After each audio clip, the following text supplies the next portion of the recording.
muy corta, dice la Biblia, ¿verdad? La Biblia dice que la vida es como neblina que pasa. Y cuando te das cuenta te pones 30, 40, 50, 60. No veo a nadie de 70 aquí, ¿no? Nadie de 70, nada. Nadie de 80. ¿Hay alguien de 100 años aquí? La vida, por muchos años que la vivamos, es muy corta en comparación con lo que es la vida, la eternidad, ¿verdad? Así es que, como dice la Biblia, y esta palabra es para los jóvenes que están aquí, acuérdate de tu Creador en los días de tu juventud. No eches a perder tu juventud, porque si tú no fuiste un joven espiritual, tampoco serás un adulto espiritual. Si tus debilidades no lograste vencerlas en tu juventud, difícilmente las lograrás vencer cuando seas mayor. De hecho, hay hombres que cometen pecados con 40, con 50 años, pero no porque se les haya presentado de repente una tentación irresistible, sino que probablemente ese problema, esa debilidad, la has tenido toda tu vida.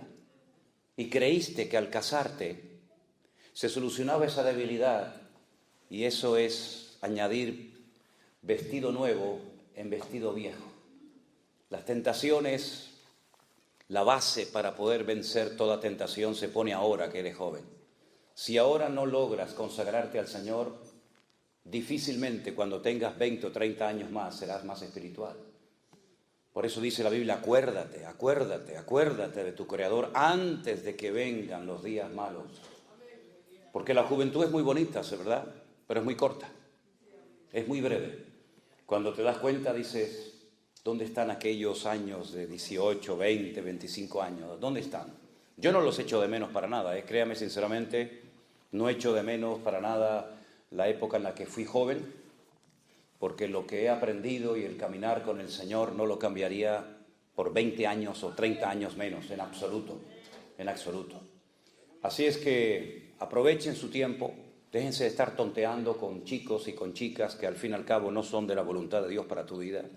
Déjate de estar perdiendo en tonterías y por favor, si hay alguien aquí, no lo sé, por eso hablo desde la más absoluta libertad, porque como no conozco tu vida, ni tampoco me interesa mucho saberla, porque así predico con más libertad, porque si supiera detalles de tu vida, diría, me está hablando a mí. Y yo no necesito un micrófono para hablar contigo. Por lo tanto, yo comparto desde la libertad.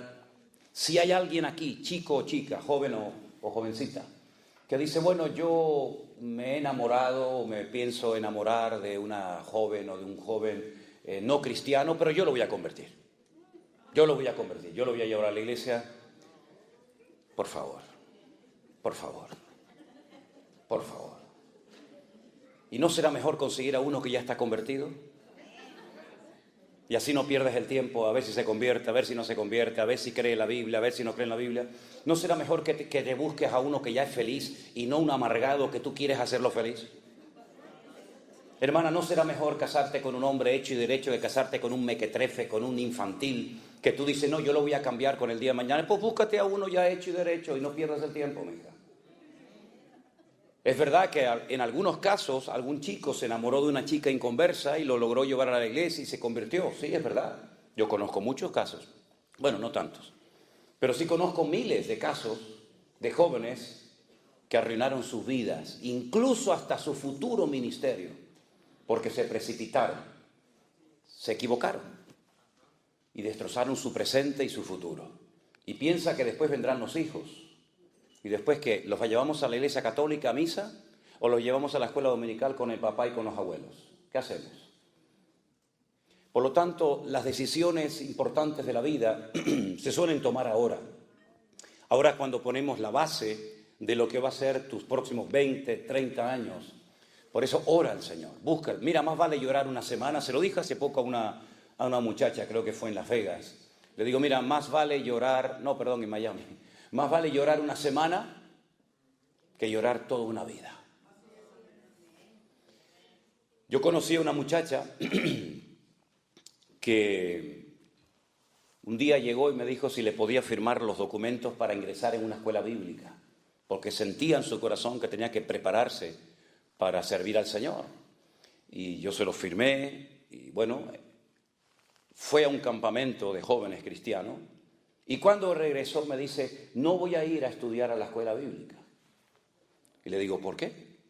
Dice, porque he conocido a un chico, bueno, un chico, era un viejo, era mucho más grande que ella, ¿no?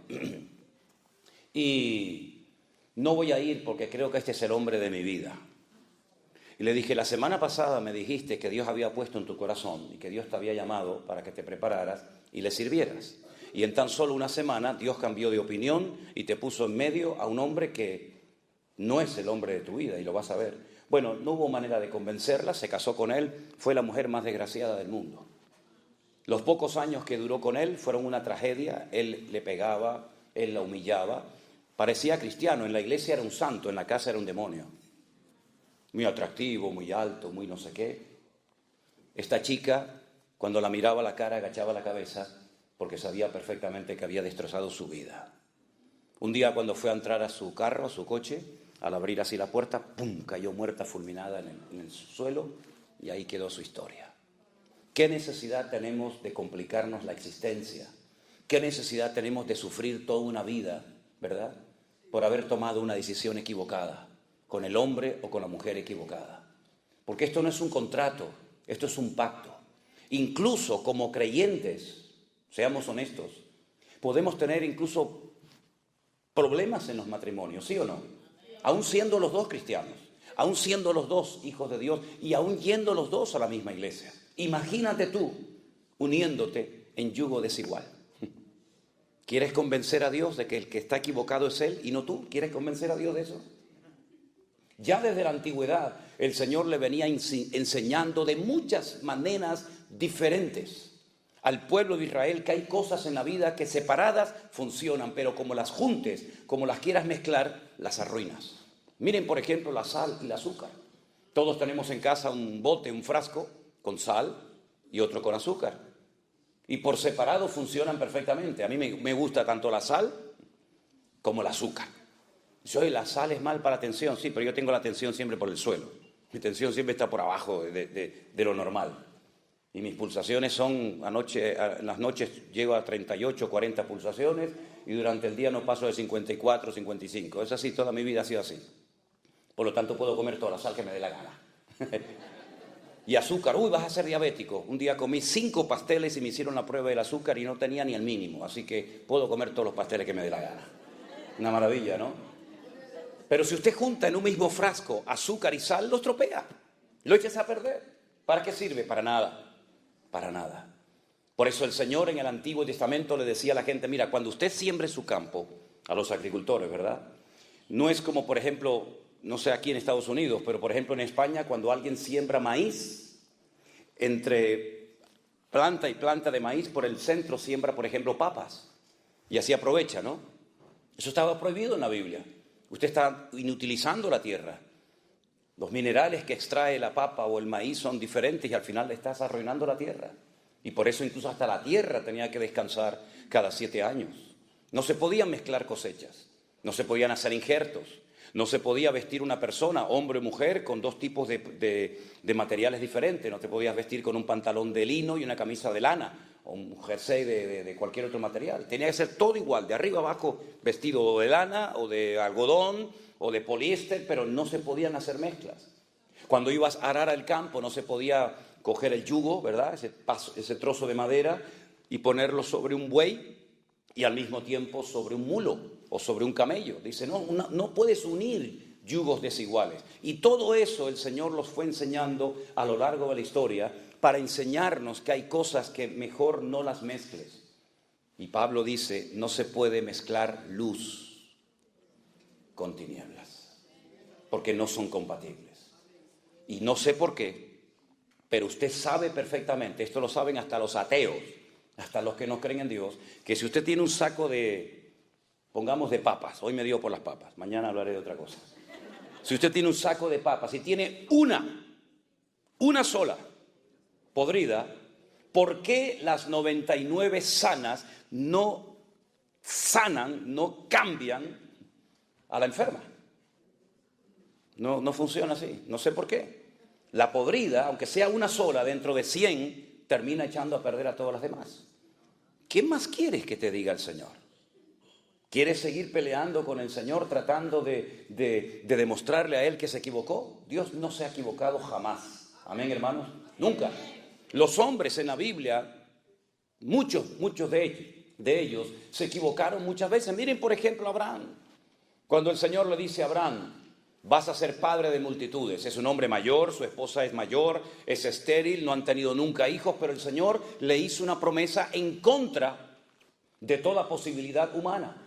Pero es que Dios no es un Dios lógico muchas veces, sino rompe la lógica humana. Pasaron 30 años y el hijo no venía. Y entonces su esposa le propone un plan B. En Dios no hay plan B. Cuando dice Dios una cosa, la mantiene. No hay un plan B, otro C, así sucesivamente. La esposa le propone que tenga relaciones con una criada que la trajeron de Egipto. Fíjate, se fueron de Egipto, pero Egipto se metió en la casa. Y entonces, como Abraham era un hombre muy obediente,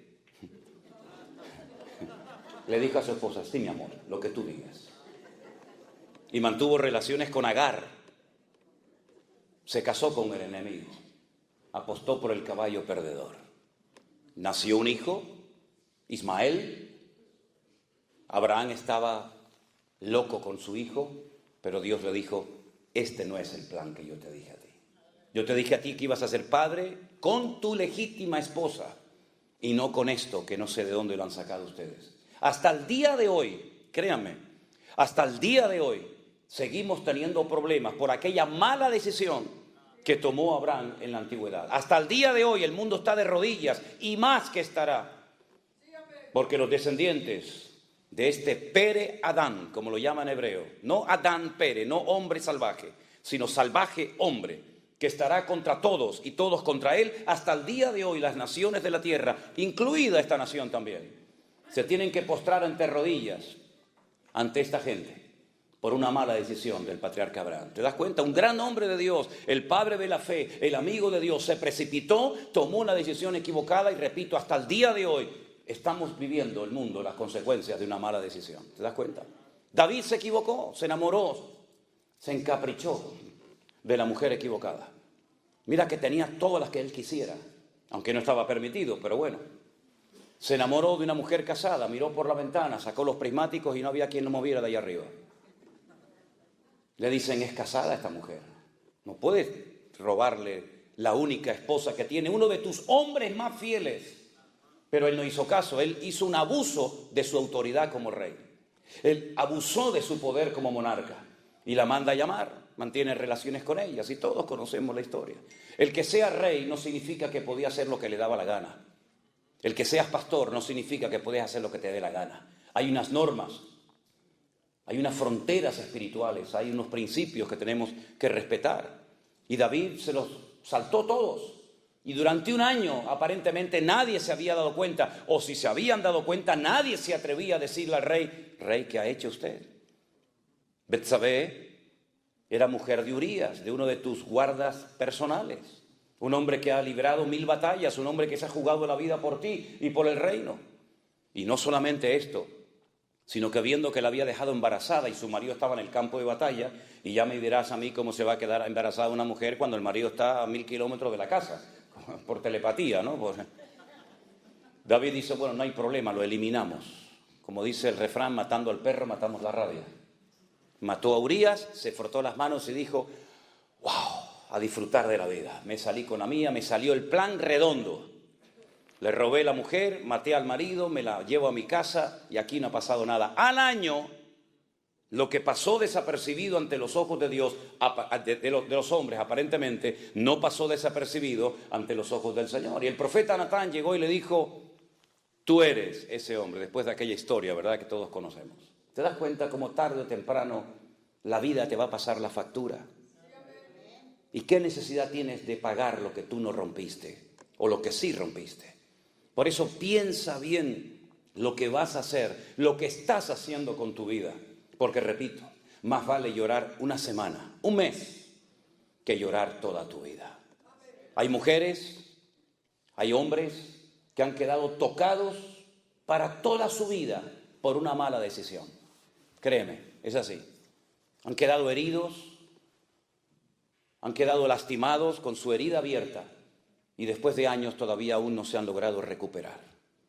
El Señor, cuando nos da una orden en su palabra, no es para que lo pases mal, al contrario, es para evitarte sufrimientos innecesarios, porque ya tenemos bastante con los sufrimientos necesarios que tenemos que pasar como para meternos en líos y en enredos y sufrir por lo que nunca teníamos que haber sufrido. Hay batallas en la vida que tendremos que pelear. ¿Amén, hermanos? Hay batallas que tendremos que pelear. Pablo decía, yo he peleado la buena batalla, no la mala. Hay batallas en las que mejor no te metas, porque puedes terminar perdiendo tu vida o arrastrando a tus hijos, arrastrando a tus amigos y familiares al terreno equivocado. David iba a las batallas que el Señor le decía que fuera y obtenía victorias porque eran las batallas de Dios. Y él iba con el respaldo y el favor de Dios. Pero Jonatán, su íntimo amigo, fue un día a una batalla que nunca tenía que haber ido, jamás. Porque él sabía perfectamente que él no tenía que apoyar más a su padre, porque ya ni siquiera Dios lo apoyaba. ¿Y por qué voy a apoyar? ¿Por qué voy a respaldar, incluso hasta con mi presencia, algo donde Dios ya no está? Dios le dijo al profeta Samuel, no ores más por él, lo he desechado, no me sirve, es un desobediente de pies a cabeza. Búscate a otro hombre, búscame un hombre conforme a mi corazón. Jonatán sabía perfectamente que el futuro del país no pasaba por él. Él sería el segundo en el reino como amigo de David, pero nunca sería el siguiente rey de Israel, porque ni siquiera podía serlo bíblicamente, porque era de la tribu de Benjamín, y los reyes, según la Biblia, tenían que ser de la tribu de Judá. Por lo tanto, reconoce que el pueblo se precipitó, tomó una decisión equivocada. Y por eso Saúl, que como yo lo llamo, un juguete roto, llevó al país a la ruina. A la ruina. La gente estaba hundida en impuestos, en miseria, en pobreza, en depresión, en desánimo terrible. Preferían irse a una cueva, meterse con un pastor de ovejas, la cueva de Adulán, donde estaba David, que estar apoyando a Saúl. Pero su hijo, sabiendo que él no va a ser el rey de Israel, se va a pelear contra los filisteos. Y entonces dice la Biblia que ese día cayó muerto en el campo de batalla. Qué tristeza, ¿verdad? Un buen muchacho, era un buen muchacho. Jonatán era un hombre excelente. David llegó a amarlo y a respetarlo tanto que llegó a decir algo que los degenerados, los impuros, tuercen. Como dice la Biblia, que los inconversos tuercen las escrituras para su perdición. David, cuando se entera de que ha caído en el campo de batalla su íntimo amigo Jonatán, llora a gritos, se rasga las vestiduras y dice, Jonatán, Jonatán, amigo mío, que tu amor me fue más dulce que el de las mujeres. Lloró por su amigo Jonatán porque murió en un lugar equivocado, apoyando a alguien que nunca tenía que haber apoyado, ni siquiera juntarse con él. Y murió por pelear una mala batalla.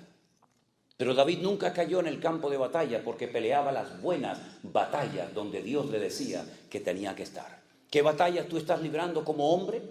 ¿Qué batalla tú estás librando como mujer, como madre, como hijo, como esposa? ¿Qué batalla estás librando? ¿Es una batalla buena? ¿Es una batalla necesaria por la cual tienes que pasar? Bueno, gloria a Dios. Dios te va a dar la fortaleza. Él es tu pronto auxilio en las tribulaciones. Por tanto, no temeré lo que me pueda hacer el hombre. Aunque un ejército acampe contra mí, no temerá mi corazón, porque tú eres mi luz y mi salvación. Caerán a mi lado 1000, 10,000 a mi diestra, mas a mí no llegará. En esas buenas batallas puedes contar con el favor y el respaldo de Dios. Pero en las malas batallas, donde tú te has metido por tu mala cabeza, por no haber consultado previamente con el Señor, puedes llegar a terminar perdiendo lo más valioso que tienes, tu alma, la vida eterna. ¿Y de qué sirve que ganes todo el dinero y todo el oro del mundo si pierdes tu alma? La Biblia llama al hombre que perdió su alma necio.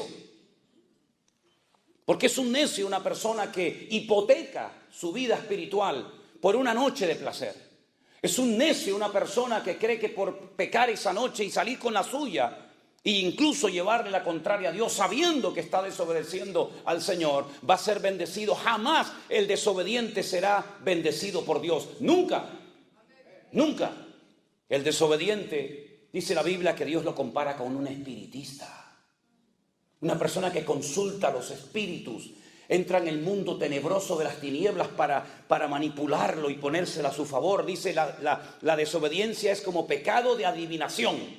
Se lo dijo el Señor a través de Samuel al rey Saúl. Porque el desobediente es un manipulador, siempre tiene una respuesta, siempre tiene una excusa. Sí, pero, bueno, hay pecados peores, mamá. En la iglesia hay muchos hipócritas. Y por eso, como hay muchos hipócritas en la iglesia, ¿tú tienes licencia para pecar? Como le dijo el Señor a Job, ¿me vas a condenar a mí para justificarte tú?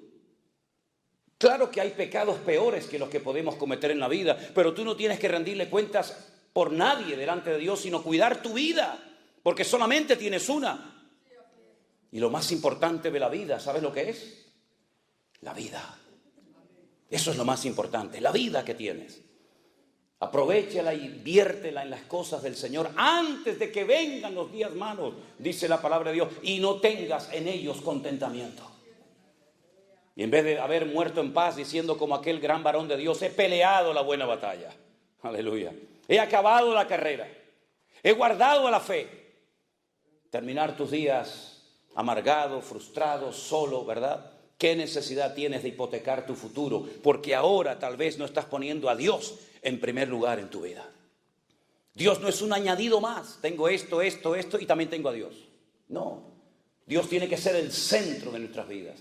Tiene que ser la base y fundamento de nuestro hogar. Tiene que ser lo más importante en la vida, porque podrás tener muchas cosas, pero separados de mí, dijo el Señor, nada podrás hacer. Serás un hombre de éxito en los negocios, en empresas, en lo que tú quieras. Sin Dios eres un pobre desgraciado. A una iglesia entera, no a un individuo, no a una persona, sino a una iglesia entera, le dijo el Señor, pobres, ciegos, desnudos, miserables y desventurados. Jamás tales calificativos había utilizado el Señor para dirigirse a nadie, ni siquiera a su pueblo Israel. Sin embargo, esa iglesia que era la última mencionada en la Biblia, la iglesia de la Odisea, fíjate lo que ellos decían. Fíjate, escucha. No tenemos necesidad de nada. Nos hemos enriquecido. Y el Señor le dice, ¿cómo? Que no tenéis necesidad de nada, estáis ciegos, miserables. Compren colirio, que es como metafóricamente, compren algo, la fe que les va a producir ese cambio, esa transformación de la mente para que puedan ver la situación miserable en la que se encuentran. Es terrible, ¿verdad? Hay distintos niveles en el pecado. Y uno de los últimos eslabones de la cadena del desorden personal es la ceguera espiritual. Como decimos, ya ni siente ni padece. Tiene la conciencia cauterizada. Lo que antes le conmovía, ahora ni lo inmuta. La palabra que antes lo quebrantaba y le hacía llorar, como tiene su entendimiento entenebrecido, como se ha acostumbrado a pecar, su alma ha perdido la sensibilidad y es capaz de venir a un culto y estar pensando en lo que va a hacer dentro de un rato y volver a pecar otra vez. Porque son las distintas etapas, los distintos niveles de endurecimiento del alma. Y eso le ha pasado a mucha gente a lo largo de la historia, que incluso veían la gloria de Dios, veían milagros tremendos, únicos e irrepetibles, como por ejemplo los vio Faraón, pero dice que él endureció su corazón, y el Señor le dijo, ¿quieres endurecer tu corazón? Pues yo ahora te voy a ayudar, te lo voy a endurecer 4 veces más. Y ya ni siquiera viendo milagros, ni siquiera viendo un río convertido en sangre, ni un mar abierto, ni nada, ya no era capaz de reaccionar porque endureció tanto su alma, se apartó tanto del camino de la verdad, que ya no había marcha atrás, ya no había retroceso, ya no había posibilidad de cambio. Y nadie pasa de la noche a la mañana de ser un buen cristiano, de ser un buen hijo de Dios, a este nivel que estoy hablando, pero es un proceso, hermanos. Denle importancia a las cosas pequeñas en su vida también, ¿saben?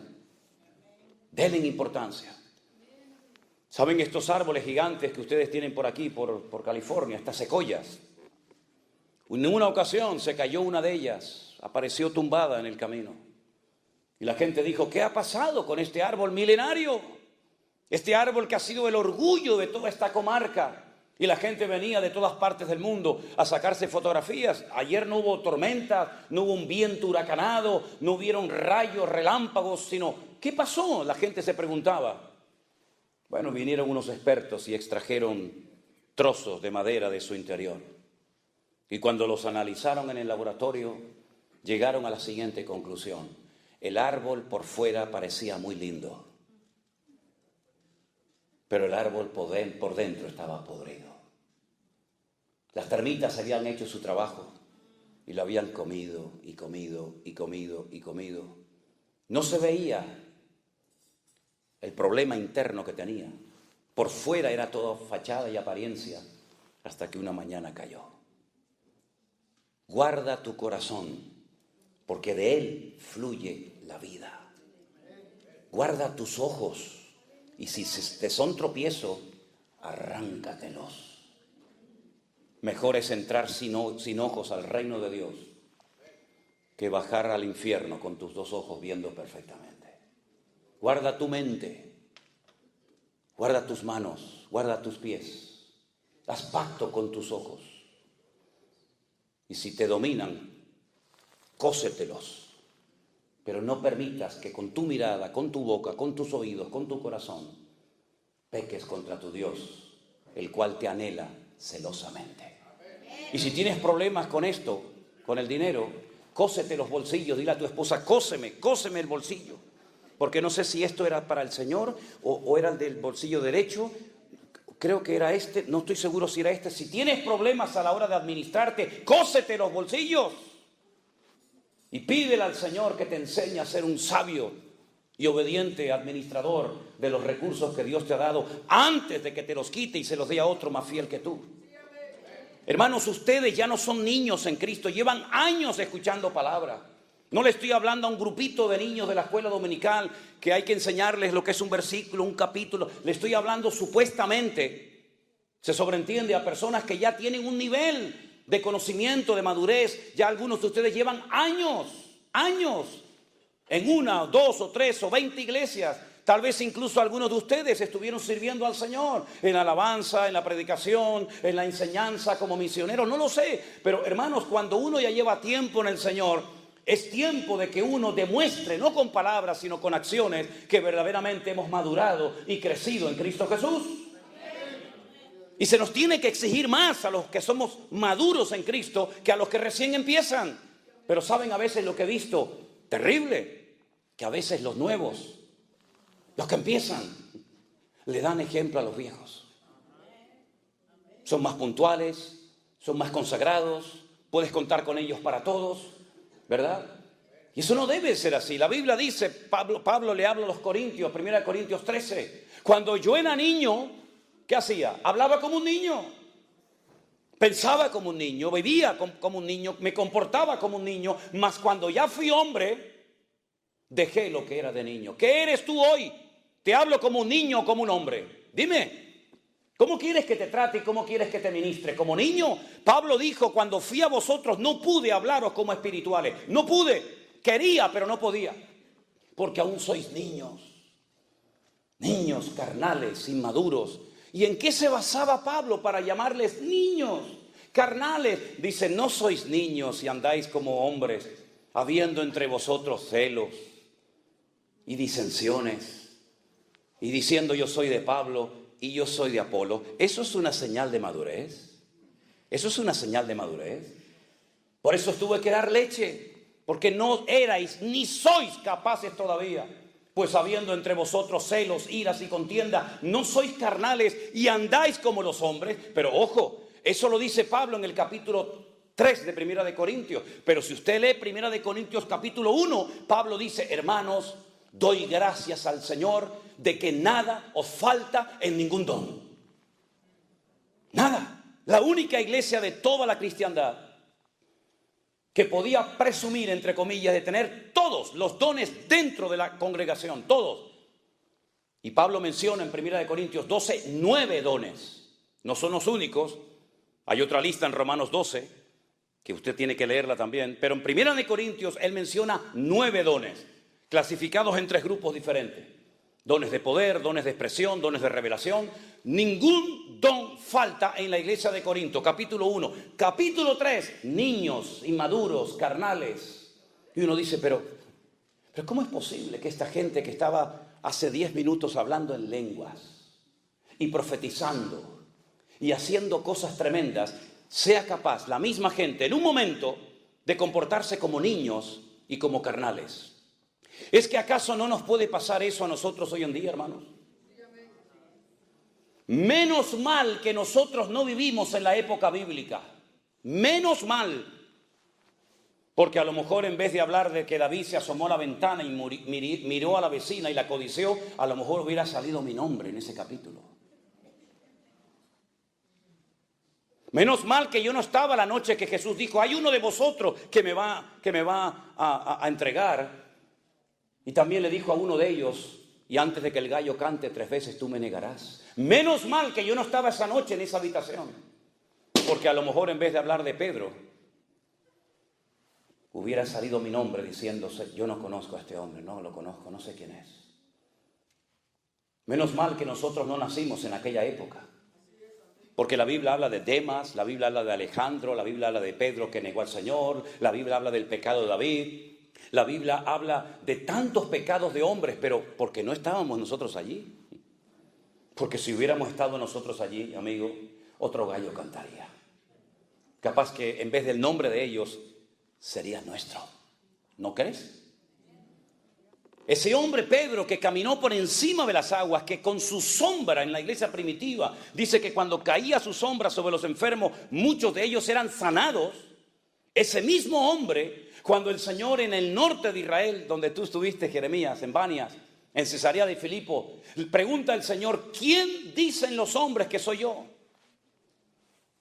Todos mantuvieron el más absoluto silencio. Nadie era capaz de decir, tú eres esta persona para mí. Todavía como que no lo tenían muy claro. Entonces comenzaron a decir, bueno, por ahí algunos dicen, comentan, que tú puedes ser Elías el profeta. Como los judíos estaban esperando a Elías, pues puede ser que este fuera el Elías que esperábamos. Algunos piensan que tú eres Juan el Bautista, que ha resucitado de entre los muertos y como que se te ha metido a ti dentro. Y otros piensan que eres Jeremías o algún profeta. Y entonces Jesús dice, ¿y yo para vosotros quién soy? Todos guardaron silencio. ¿Hubiéramos respondido nosotros? ¿O también hubiéramos mantenido el silencio? Solamente uno se atrevió a decir, y no porque lo había aprendido en la sinagoga, sino porque fue en ese momento una inspiración, una revelación que le vino de lo alto y dijo, tú eres para mí el Cristo, el Mashiach, el ungido, el Hijo del Dios viviente. Y el Señor le dijo, bienaventurado eres, Simón, Pedro, porque esto que acabas de decir no te lo reveló sangre ni carne, sino mi Padre que está en los cielos. Ahora ha hablado mi Padre a través de tus labios. ¿Cuántos dicen amén? Espera, no aplaudas todavía. Espera, ahora viene la segunda parte. Ok, ya sabes quién soy, ¿no? Sabes quién soy, el Mesías, el Hijo del Dios viviente. Conocerás las Escrituras, ¿no? Vamos a subir a Jerusalén y voy a ser desechado y crucificado por los hombres. Y comienza a relatar todos los sufrimientos y toda la humillación que va a experimentar. Y lo tienes que saber porque tú sabes quién soy yo. En el momento en el que Pedro, que seguramente infló el pecho como el pavo real, mira lo que me acaba de decir el Señor. En el momento en el que Pedro se entera que van a matar a su Señor, que van a crucificar a su Maestro, automáticamente el mismo Pedro, recién felicitado por el Señor, recién alabado por el Señor, públicamente dice, no, espera, aguanta, no, de ninguna manera. ¿Cómo que te van a matar? Y yo que he dejado mi casa, mis barcas, mis redes, mi familia, mis amigos, yo que le he hablado a mis vecinos de que he encontrado al camino, a la verdad, a la vida, al autor de la vida, al consumador de la fe, yo que me la he jugado por ti, de ninguna manera, en absoluto. Yo no voy a permitir que te lleven a la cruz. Y el mismo Señor Jesucristo que recién lo acababa de alabar, ahora dice, apártate de mí, Satanás. Aplaude ahora si quieres. Ay, amigo. Satanás lo llamó en público. Imagínense si yo en esta mañana a uno de ustedes cuando me dice algo le digo, apártate de mí, Satanás. Se acabó mi ministerio en San Francisco. Este hombre no tiene amor. Si a veces digo 4 cosas y la gente dice, uy, qué duro habla, y se asustan como si fuera un coco. Imagínate si le dijera a alguno de ustedes, apártate de mí, Satanás. Imagínense. Pues lo tuvo que oír. El mismo hombre que fue utilizado para alabar al Señor, para reconocer públicamente quién era, el mismo personaje ahora le dice, hablando Satanás por sus labios, no vayas a la cruz a morir. ¿Saben lo que le está diciendo? Si no hay cruz, no hay gloria. Si no hay cruz, no hay perdón de pecados. Si no hay cruz, no hay resurrección de los muertos. Si no hay cruz, no hay segunda venida. Si no hay cruz, no hay milenio. Si no hay cruz, no hay nueva Jerusalén. Si no hay cruz, no hay nada. Por lo tanto, ¿sabes lo que estás diciendo? Estás impidiendo que más de 150 profecías se cumplan, Pedro. Estás frenando la palabra. Estás haciendo una piedra de tropiezo en la historia bíblica, en la revelación profética. ¿Sabes lo que significa que yo no vaya a la cruz a morir? Y entonces, ¿cómo queda la humanidad? Ya no hay posibilidad de salvación. No hay nadie en el cielo, ni en la tierra, ni aún debajo de la tierra que pueda morir por ustedes. No hay otro. Solamente soy yo. Si yo no muero por ustedes, tú te vas al infierno de cabeza. Y los que murieron esperando salvación se van a condenar eternamente. Y los que nazcan en las próximas generaciones no tendrán futuro ni esperanza si yo no pago el precio en la cruz del Calvario. Por lo tanto, no eres tú, Pedro, el que estás hablando ahora. Es el mismísimo Satanás. Porque Satanás sabía y sabe y sabrá siempre que el fracaso más grande de él fue la muerte del Señor Jesucristo. Porque él sabe perfectamente que se acabó su poder, se acabó su autoridad. ¿Dónde está, oh muerte, tu aguijón, y dónde, oh sepulcro, tu victoria? Satanás es un ser vencido, derrotado. No entiendo cómo hay muchos creyentes que aún le tienen miedo al diablo y lo ven por todas partes. Yo veo a mi Dios por todas partes. Yo veo al Señor en los pájaros, veo al Señor en el sol, en la luna, en el amanecer. Lo veo aquí en esta mañana con nosotros. ¡Gloria a Dios! Satanás me tentó, Satanás me empujó, Satanás no sé qué. Cállense, por favor, hablen de Cristo, el que te ha redimido, el que te ha comprado, y no de un ser derrotado, amargado y frustrado por la eternidad. Apláudale a Él ahora, si quieres, aleluya. Él es el que tiene el poder, Él tiene la autoridad. Al tercer día, cuando fue aquella mujer llorando, diciendo, ¿y cómo muevo la piedra? ¿Y cómo lo vuelvo a ungir? ¿Y cómo lo vuelvo a abrazar? Aunque esté muerto, prefiero verlo muerto que... Y cuando llegó y lloraba,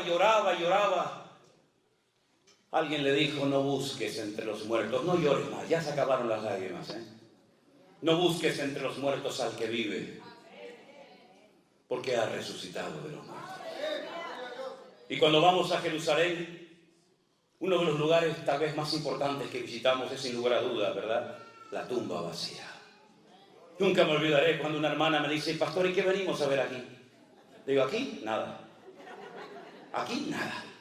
Gloria a Dios que no venimos a ver nada.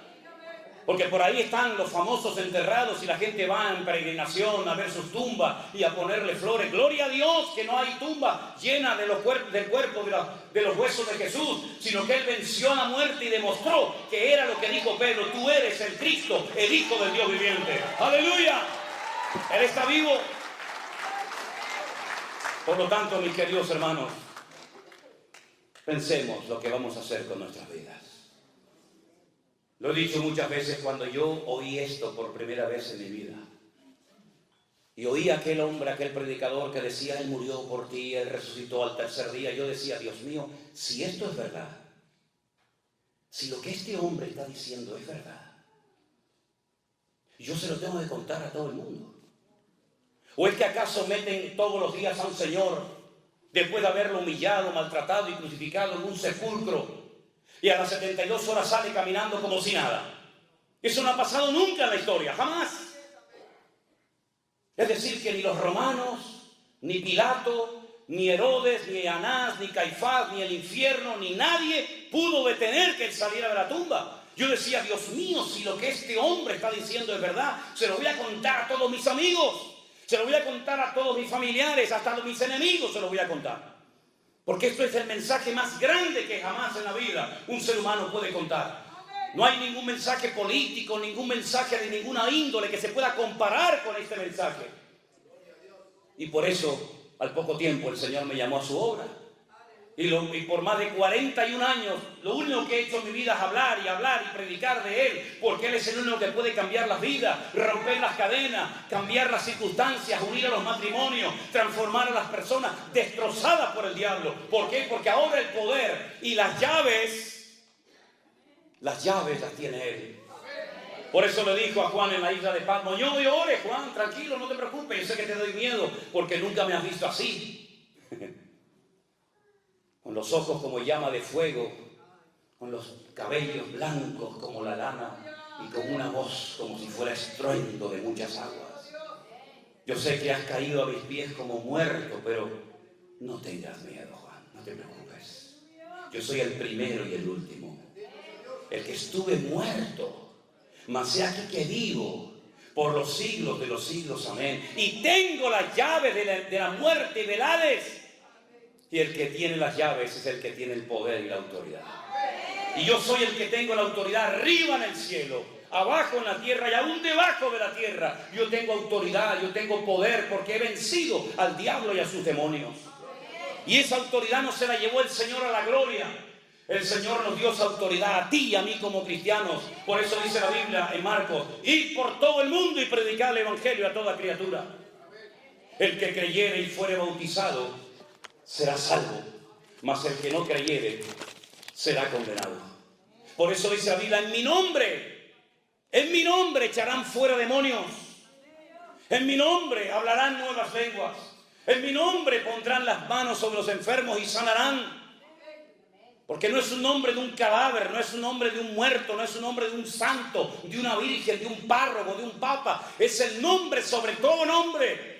El nombre de Jesús, ante el cual toda rodilla se doblará y toda lengua confesará que Él es el Señor, para gloria de Dios Padre. Amén, aleluya. Y es en ese nombre que nos juntamos en esta mañana aquí. Y por eso hay gente entre nosotros que dejó la droga, porque Cristo tiene más poder que la heroína. Y por eso hay gente que salió de la santería y de la brujería, porque Cristo tiene más poder que los demonios. Y me da igual si matan pavos, si ponen velas negras, si echan agua de coco. Me da igual lo que hagan.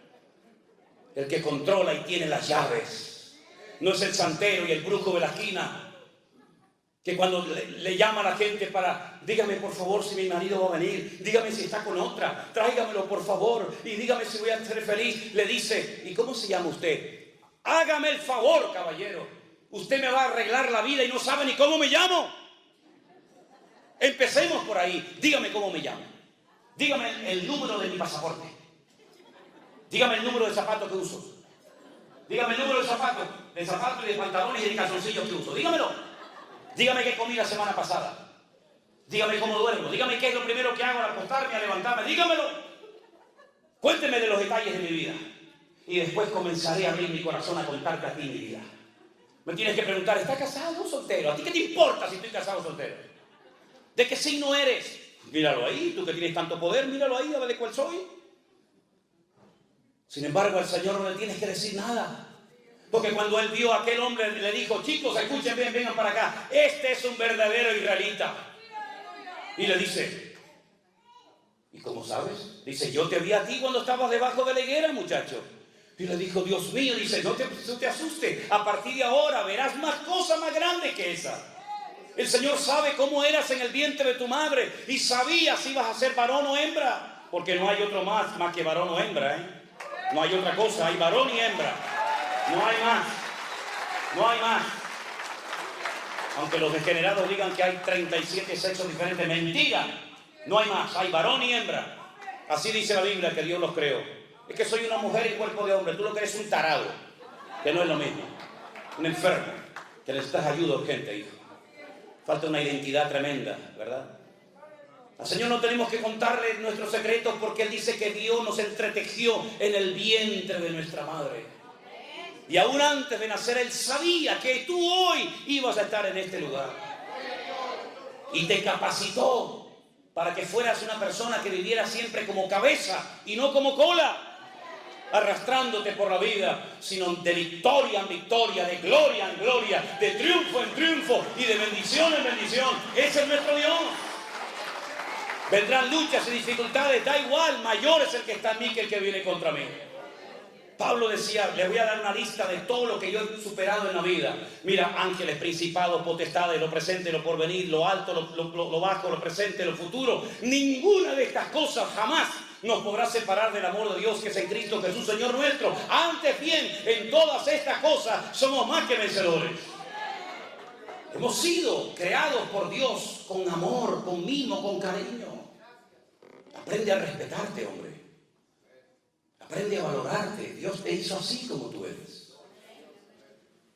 Y el día que tus padres tuvieron relación, 5, 6, 7, 8, 9, 10 millones, depende, podían haber nacido antes que tú. Pero ¿saben qué? Yo llegué primero. ¿Me están entendiendo? Yo no sé dónde se quedaron los 9 millones, ni me interesa. Pero yo sé que cuando era una cosa así, con un rabo que parecía una lagartija más que un ser humano, yo le gané a todos. Y mi Dios permitió que yo llegara allí donde tenía que llegar. Y si antes de conocerlo a Él, si antes de tener el Espíritu Santo dentro de mi cuerpo, si antes de haber sido redimido y comprado por la sangre de Jesús, si antes de tener mi nombre inscrito en el libro de la vida, le gané a 9 millones o a 10 o a lo que fuera, ¿cuánto más ahora que el Señor está con nosotros como poderoso gigante y nadie nos podrá separar del amor de Cristo? Por lo tanto, no vivas como un mequetrefe, no vivas como un amargado, siempre pidiendo oración por aquí y por allá. Ore usted a Dios, que Dios a usted lo oye igual o más que a mí, mi querido hermano. No dependa del apóstol, no dependa del reverendo, no dependa del gran ungido de Jehová. Dependa única y exclusivamente de Él. Y si tiene un problema, entre en su casa, en su habitación. Cierre la puerta para que nadie le oiga. Póngase de rodillas o tírese al suelo como yo hago. Y tu Padre que te ve en lo secreto te recompensará en público. Y aprender a descansar en Dios, decir, bueno, yo he orado, Dios me ha escuchado, ahora pacientemente voy a esperar a ver cómo Dios lo va a hacer. Pero que Dios tiene el control, no le quepa a usted la menor duda. Cuando aquel arcángel tremendamente poderoso, y les puedo asegurar que nada de lo que estoy diciendo lo tenía pensado compartir en esta mañana, créanme, en absoluto. Les puedo enseñar hasta los textos que tenía, pero el Señor me llevó por otro lado. Cuando aquel arcángel tremendamente poderoso se acercó a aquella jovencita comprometida con un tal José y le dice, salve muy favorecida, bendita tú entre las mujeres. Ella se quedó sorprendida diciendo, pero ¿qué salutación es esta? Jamás Dios, jamás ningún arcángel le ha dicho a una mujer a lo largo de la historia de la humanidad, bendita tú entre todas las mujeres. Y le da 7 profecías, están en Lucas, 7 profecías, 4 se han cumplido, 3 todavía faltan por cumplirse. Tendrás un hijo que reinará sobre la casa de Jacob para siempre, su reino no tendrá fin. Y ella oye aquello y se queda tan impactada. Y la única pregunta que le hace a aquel poderoso ser angelical es, ¿cómo? Porque lo que me estás profetizando es inmenso. Ni Sara, ni Rebeca, ni Ruth, ni Esther, nadie jamás ha recibido semejante sorpresa y bendición. ¿Cómo? ¿Cómo? Porque estoy simplemente comprometida, ni siquiera estoy casada todavía con mi marido. Y la respuesta fue la misma respuesta que Dios a ti y a mí nos dará siempre cuando le preguntemos al Señor, ¿cómo lo vas a hacer, Señor? Le dijo, lo que es imposible para los hombres es posible para Dios. El Espíritu Santo vendrá sobre ti y te cubrirá la sombra del Omnipotente. Así es como Dios hace la obra. A veces invisible, ¿o es que acaso alguien ve al Espíritu Santo? ¿Verdad que no? Pues esa es la forma como Dios ha escogido utilizar esta herramienta que llamamos iglesia virtual, con un teléfono, en una isla perdida del océano, predicando la palabra viva y pura del Señor. Una mano invisible, un poder invisible ha recorrido las naciones de la tierra y ha llevado a los pies de Cristo a miles y a miles y a miles, y los que faltan todavía por conocer el Evangelio del Señor Jesús. Porque la obra el Señor la hace de una forma invisible para que nadie se lleve la gloria, para que nadie diga, fui yo, mírenme a mí, aquí estoy. No, mi hermano, la obra quien la hace es el Señor. Por eso, mis queridos hermanos, deja que en esta mañana el Señor haga lo que Él quiera en su vida. No le den instrucciones al Señor. La oración no es para decirle a Él lo que tiene que hacer o cómo tiene que hacerlo o cuándo. No, la oración no es para eso. La oración es para poner nuestras necesidades, tener comunión con Él delante de su presencia y que Él haga como quiera y cuando quiera. Y puede ser que a lo mejor el deseo de tu corazón lo veas cumplido o no. Porque el deseo del corazón del rey David era construirle un templo al Señor, ¿verdad? Y el Señor le dijo, no, pero Señor, tengo el oro, tengo la madera, tengo los planos, llevo toda la vida inventándome instrumentos musicales, llevo toda la vida componiendo salmos para que cuando se inaugure el templo, la gente cante tu palabra y te alaben y te adoren a ti. Y el Señor le dijo, no lo vas a construir, lo va a edificar tu hijo. Bueno, hay gente que trabajó para que nosotros estuviéramos hoy aquí. Pero a lo mejor nosotros estamos trabajando para otros que hoy todavía no están aquí. Somos simplemente un eslabón en una enorme cadena que lleva miles y miles de años creciendo por todas las naciones de la tierra. Y uno le pasa el testigo al otro, y el otro al otro, y el otro al otro, hasta llegar a nuestros días. Porque para poder llegar tú y yo esta mañana a este lugar, hubo mucha sangre que se derramó por el camino. Y para yo poder abrir una Biblia y leerla, hubo mucha gente que murió quemados en la hoguera. Lejos de aquí, pero murieron quemados. Y para que yo pudiera tener una palabra y decir, mira, el Señor dijo esto y dijo aquello, y para que la pudiéramos entender en nuestros propios idiomas y lenguajes, hubo un sacrificio tremendo que otros tuvieron que hacer para que hoy yo aquí sentado en este lugar tan hermoso pueda disfrutar y alabar a mi Dios. Pero nuestros hermanos en el pasado pagaron un precio elevadísimo. Y por eso yo quiero concluir en esta mañana diciéndoles a los hermanos de la iglesia virtual, porque hay hermanos tal vez de otras congregaciones.